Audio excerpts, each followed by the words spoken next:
नमस्कार. काल ती भोर तालुक्यातली घटना ऐकून एकदम मन सुन्न झालं. तसंच ते जबलपूरला जे झालं त्याने मन विषण्ण झालं. सरकार काय सांगतंय, बेटी बचाव बेटी पढाओ. अरे बेटी बचलीच नाही तर तुम्ही तिला पडवणार कसं?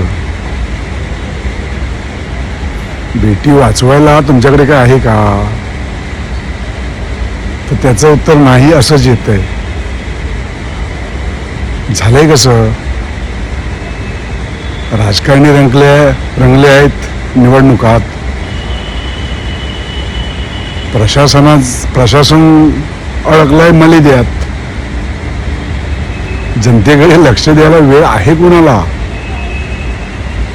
यांचा सगळा वेळ तोडाफोडी, राजकारण, निवडणुका, ह्याचा गेम त्याचा गेम याच्यातच सगळं जातंय. ते जे म्हणतात ना, कथनी आणि करणीतला जो हा फरक आहे तो हा असा आहे. काय करायचं त्या आईबापाने? आणि जो त्या भोर तालुक्यातला जो आरोपी आहे त्याच्यावर पहिले 2 गुन्हे दाखल आहेत. मग त्याच्यावर जर 2 गुन्हे दाखल होते तर तो मोकाट कसा? हा प्रश्न राहतोच ना शिल्लक. झालंय कसं? आपल्या आता सहिष्णुता ना मरत चालली आहे. कसं होते, आपण ऐकतो, एखादी मेणबत्ती लावतो, श्रद्धांजली वाहतो आणि सोडून देतो. आता ह्याला जनतेने उठाव केल्याशिवाय काहीच होणार नाही. ह्या राजकारण्यांकडून तुम्ही आता काही अपेक्षाच ठेवू नका. आता यांना ताळ्यावर आणायची वेळ आली आहे. त्याच्यासाठी काय करता येईल का? याचा विचार मंथन करा. त्यांना कशाचं काय पडलं नाही. निवडणुका जिंकणे आणि निवडणुका जिंकणे हाच त्यांचा एक कलमी कार्यक्रम आहे. असं नाही की सगळ्याच बाबतीत मी सरकारला दोषी ठरतोय, पण शेवटाला गेलं तर ना तर दोष त्या सरकारचाच दिसतोय. बलात्कार, खून, मारामाऱ्या, खंडण्या हे आता रोजच झालंय महाराष्ट्रात. इकडे तर आपण ते UP बिहार वाल्यांना नाव ठेवतो. आपल्याला तो अधिकार राहतो का त्यांना नाव ठेवायचा? आमच्याकडे काय चाललंय? आपल्या देशाचा कायदा आता ना गांडू झालाय. ऐकायला थोडं वाईट वाटतं, पण नाही, आता नाईलाज झालाय. जोपर्यंत या देशात कायदा असा होत नाही की बाबा बलात्काराला 24 तासाच्या आत त्याचा खात्मा, चोराचे हात तोडा, कारण तुमच्या कायद्याची दहशतच राहिली नाही. उद्या ती कोर्टात केस गेल्यावर एक तर ती जातीवर घसरेल किंवा आणखीन कशावर तरी. बरं, आमच्या देशात ही एक बिमारी आहे की आम्ही सारं पटकन विसरून जातो. आम्ही लक्षात काय नाही ठेवत. बघा आता ह्या नवीन घटना घडत आहेत. खरात बाबा बासनात. अरे मराठी म्हणून तुम्हाला कधी राग येणार आहे की नाही? चोहो बाजूनी आक्रमण चाललंय मराठीवर. आणि हे तुम्हाला मी सांगायला नको, हे तुम्हाला कळलं पाहिजे. काँग्रेसच्या काळात बघा गरिबी हटवणारा आला होता. तो गरिबी हटाव नव्हता, गरीब कोई हटाव. तसंच आता ह्या सरकारचं चाललंय,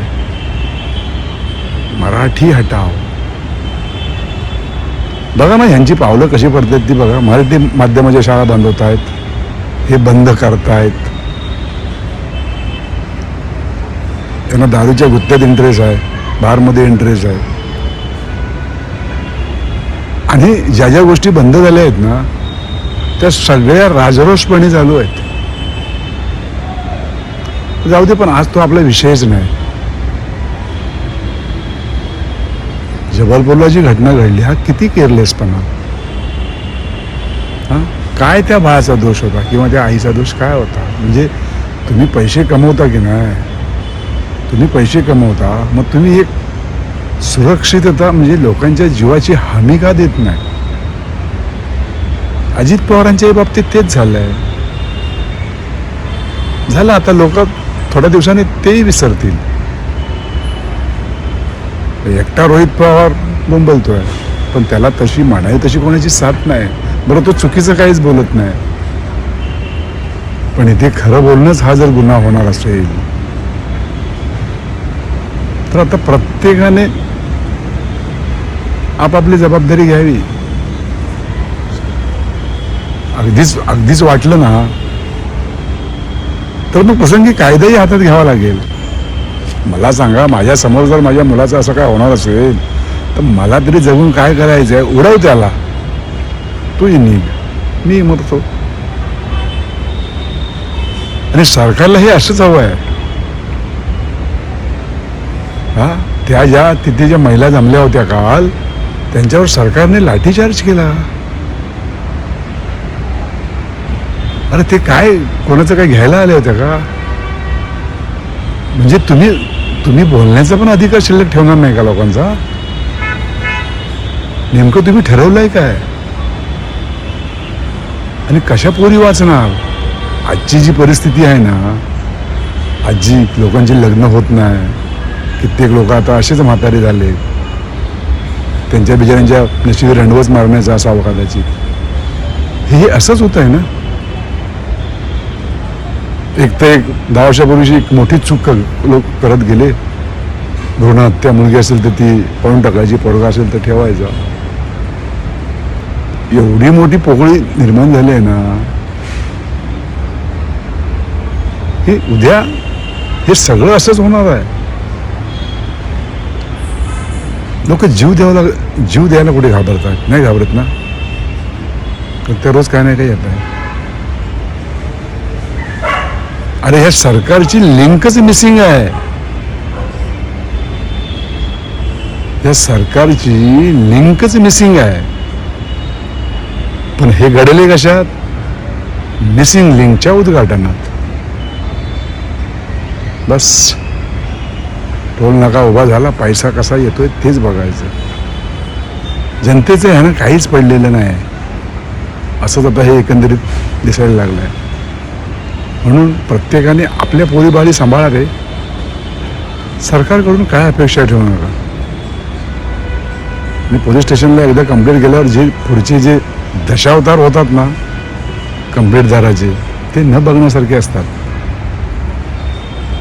आपण इज्जतीने मोठे आहोत, पण तितकंसं पुरं नाहीये. यांच्याबरोबर जर भिडायचं असेल तर पैशाने मोठं असावं लागतं. परवा त्या वळलीत एका बाईने घातला धिंगाणा.